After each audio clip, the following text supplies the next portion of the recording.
These are yellow potatoes.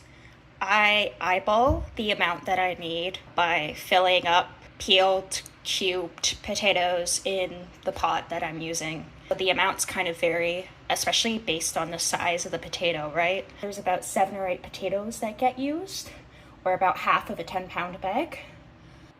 Guesstimates. Here's another reminder that it's very important to be using yellow potatoes. And this is what it looks like when the pot is full. It's a saucepan that's about medium-sized, I'd say. I think most people have something like this in their kitchens. And I'm going to turn the stovetop on, and it's going to be a free. And while I'm waiting for it to kind of start softening the potatoes, I'm going to be doing other things in the meantime. This is a package of hot dogs. It's the small kind. You can see kind of in the comparison with my potato peeler. You probably don't want to think about the ingredients list that much. It's cheap for a reason, but if you are just trying to save a little bit of money and you're not following this video for,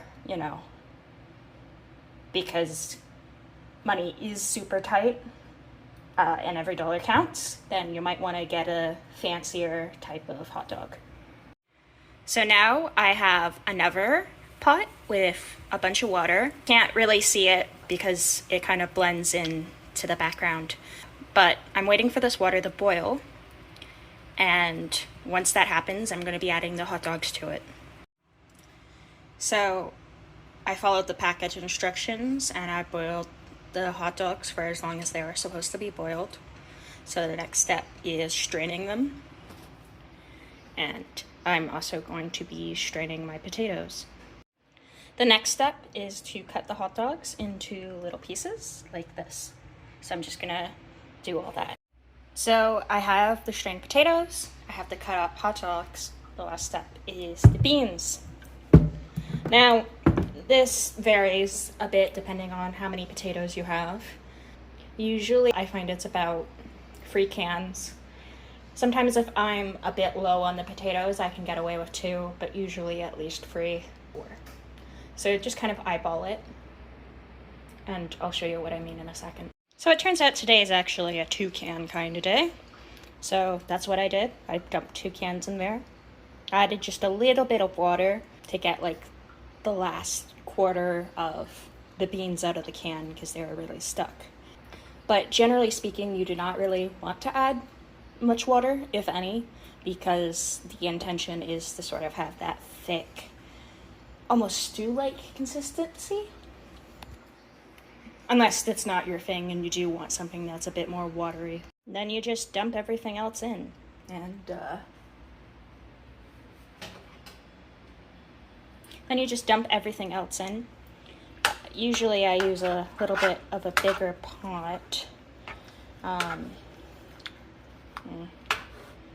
sure I'm going to be able to get away with this.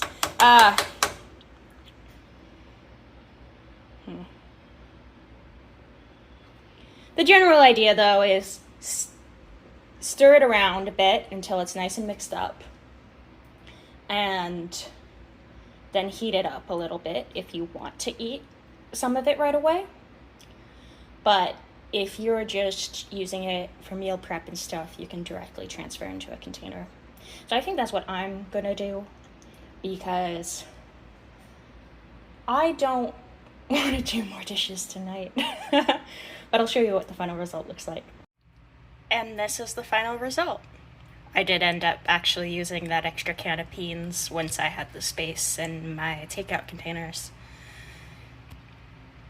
Anyways, it's good, it's cheap, it's filling, so do with this recipe as you wish.